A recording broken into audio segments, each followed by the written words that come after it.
Polri bakal memetakan atau melakukan mapping masjid-masjid se-Indonesia. Upaya itu dalam rangka mencegah penyebaran paham radikalisme dan terorisme lewat rumah ibadah. Dalam diskusi yang ini saya perhatikan, yang disoroti pemahamannya rakyat. Pesantren itu kan kegiatan rakyat. Masjid juga, memeta masjid itu kegiatan rakyat. Dikaitkan dengan istilah terorisme. Sering saya sampaikan bahwa Indonesia ini tentang masalah-masalah seperti itu rawan. Apalagi ketika disebut bahwa masjid ini terafiliasi ini atau pondok pesantren terafiliasi ini masalah yang rawan. Tetapi faktanya memang begitu. Hal ini menunjukkan bahwa Indonesia masih menjadi lahan subur bagi penyebaran dan pengembangan paham ekstremisme yang dapat berujung pada aksi teror. 11 tahun lalu saya bikin buku terorisme negara. Jadi yang melakukan terorisme itu negara. Saya bisa membedakan dengan unsur-unsur yang jelas. Badan Nasional Penanggulangan Terorisme mendeteksi 198 pondok pesantren yang diduga terafiliasi dengan jaringan teroris. Tentunya ketika BNPT menyampaikan sesuatu, pasti sudah ada data dan melalui survei dan lain-lain. Itu pasti. Nggak mungkin BNPT mengatakan sesuatu tanpa ada bukti. Perlu kita pahami bersama bahwasanya kelompok radikal sebagai kejahatan luar biasa, kejahatan yang serius menurut PBB, kejahatan kemanusiaan dan kejahatan lintas negara, terus menyebarkan paham-paham radikal yang berlandaskan pada ideologi kekerasan.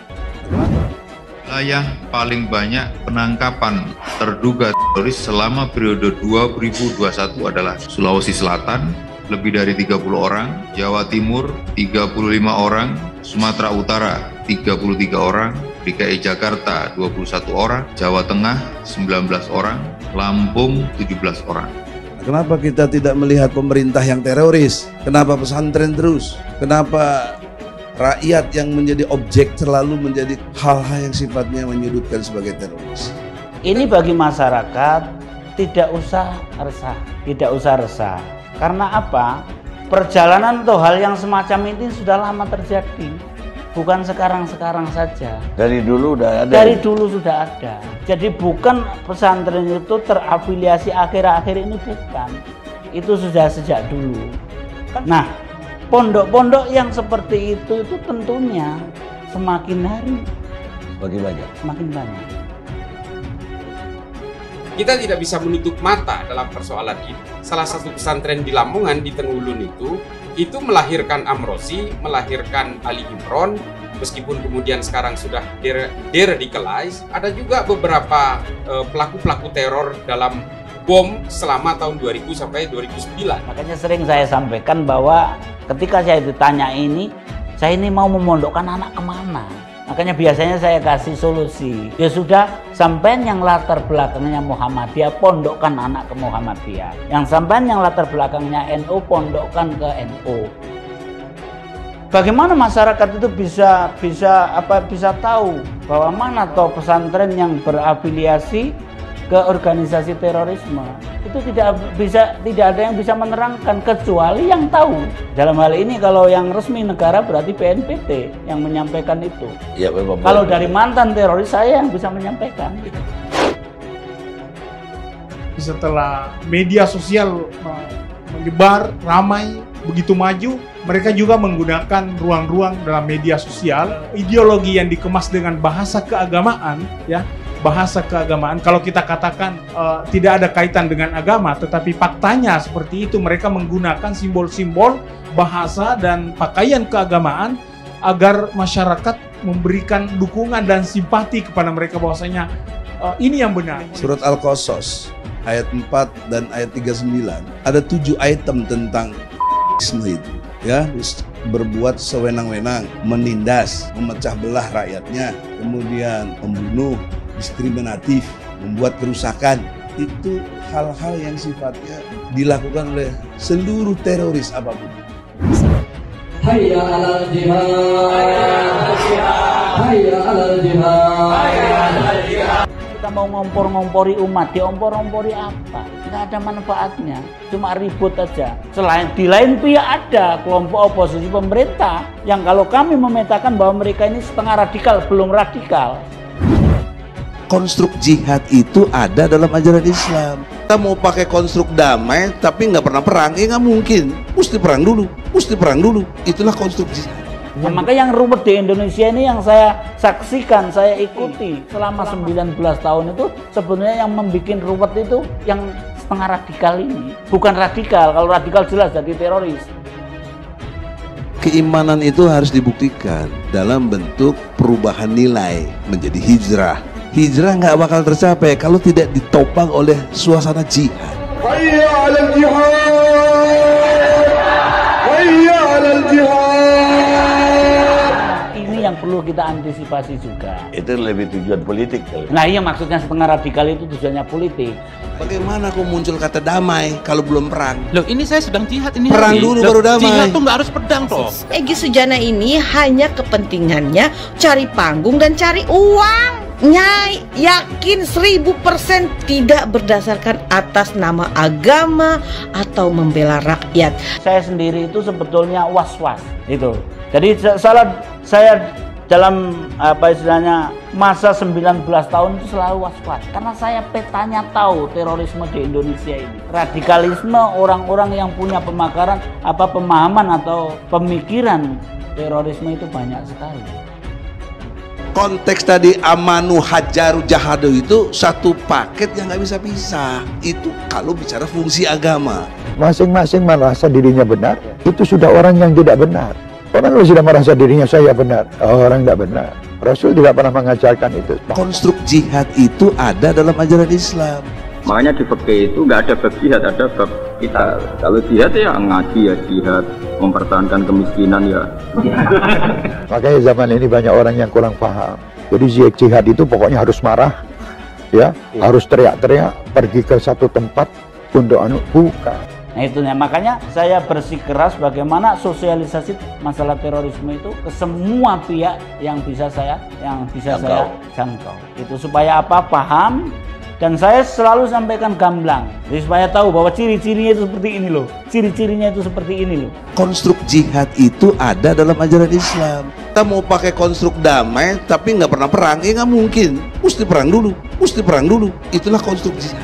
Karena apa? Saya menginginkan sebetulnya apa yang saya sampaikan ini adalah kebaikan untuk semuanya. Dalam perspektif tadabbur Quran, saya sebut tadi surat Al-Qasas ayat 4 dan 39. Coba kontra logikanya. Di mana kekeliruan saya? Saya hanya enggak soal apa tadabbur Al-Quran, tafsir dan lain sebagainya. Jangan sampai kita itu menjadi seperti kelompok yang memang teroris pada masa awal-awal Islam, yaitu kelompok Khawarij. Yang modalnya Al-Quran, dengan Al-Quran itu dia pakai untuk menyerang orang gitu loh. Nah ini tidak bisa seperti itu. Bukan, ini fakta yang oleh Sayyidina Ali. Bang Egy, yang oleh Sayyidina Ali itu jawabannya sederhana. Kalimatu haqqin wa urida bihal batil. Kalimatnya benar tapi maksudnya adalah kebatilan begitu loh. Apalagi ketika menyamakan orang dengan Firaun. Dalam gitu. Konteks hukum nggak ada maksud. Oh, bukan fakta begitu. Yang ada yang dilakukan. Ya tapi tidak boleh. Dan mengapa menurut Ibnu Taimiyah kita dia mengharamkan mencaci maki pemimpin, menghina pemimpin, ada etiknya. Kita jangan kemudian menganggap vaksin karena kita ketidakterbukaan data dan sebagainya. Kita ini dalam kerangka positif. Otomatis tentu saja pemerintah itu tidak ingin menyengsarakan rakyat. Karena kalau tidak, negara ini akan runtuh. Saya kira pemerintahan di mana saja. Bahkan Kim Jong-un sekalipun yang menurut kita sangat antagonis itu, pasti juga memikirkan rakyatnya dengan metodologinya sendiri. Rakyatnya menikmati tentu saja dengan ketakutan, dengan intimidasi hukum dan sebagainya. Inilah yang dimaksud dengan asobia itu. Jangan kira di zaman Arab dulu tidak ada totalitarian, tidak ada otoritarian. Banyak khalifah-khalifah yang memimpin pada Bani Umayyah, Bani Abbasiyah, Bani Utsmani itu tidak semuanya bijak. Membunuh rakyatnya banyak, membunuh ulamanya banyak. Ini adalah konsep bernegara di mana harus ada two-way traffic yang saya bilang itu. Ada komunikasi timbal balik di dalamnya. Ada hak dan kewajiban yang sama seperti konsep Nabi Muhammad di Madinah. Ini sahih. Jangan kemudian atas nama tauhid lalu kita membenci orang lain, memerangi orang lain. Bukan atas nama akidah kita kemudian memerangi orang lain dan menafikan perbedaan. Ini persoalan yang tidak boleh disimplifikasi. Atas nama agama semua kejahatan akan terlihat terhormat. Mereka mengemas kekerasan itu dengan tafsiran, bukan agama, tetapi tafsiran keagamaan yang bahwasanya istilah-istilah yang mereka salah gunakan itu mereka tiba-tiba memotong dan menggunakan tafsiran-tafsiran untuk melegitimasi dan membenarkan aksi-aksi kejahatan yang kita saksikan bersama dan merusak negara kita, merusak agama kita, dan merusak dan memecahkan persatuan kita. Kesiapsiagaan nasional itu ada 5 unsur, diantaranya adalah pemberdayaan masyarakat, seluruh komponen bangsa, seluruh lapisan masyarakat menghadapi musuh kemanusiaan ini, ya, musuh negara ini, musuh lintas negara ini yang ingin menerapkan ideologi transnasional. Kemudian kita tahu Al-Mu'min Nguruki itu melahirkan Abu Bakar Basir. Kita tahu Al-Islam itu melahirkan Amrozi, Imam Samudra dan sebagainya. Tapi ternyata negara ini tidak menutup pesantren-pesantren itu atas nama keluhuran menghargai pendidikan. Ini kemudian yang menjadi jurisprudensi kita hari ini, bahwa kita tidak boleh menutup mata. Bang Karni, saya baru datang dari Garut, berusaha mencari tahu tentang NII hari ini yang belakangan ini, dan saya kebetulan juga menemukan tiga orang yang ditangkap karena mereka mengkampanyekan NII secara terbuka, dan memang melibatkan beberapa pesantren sebagai epicentrum gerakan mereka secara diam-diam.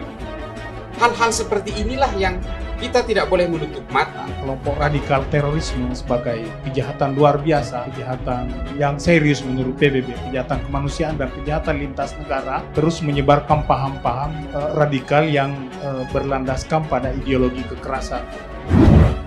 Konstruk jihad itu ada dalam ajaran Islam. Kita mau pakai konstruk damai tapi nggak pernah perang, ya nggak mungkin. Mesti perang dulu. Itulah konstruk jihad. Yang diperangi siapa? Saudara Muslim sendiri. Ini lucu kita lihat, ini jihad apa? Kalau Muslim sama Muslim sendiri pukul-pukulan itu katanya jihad.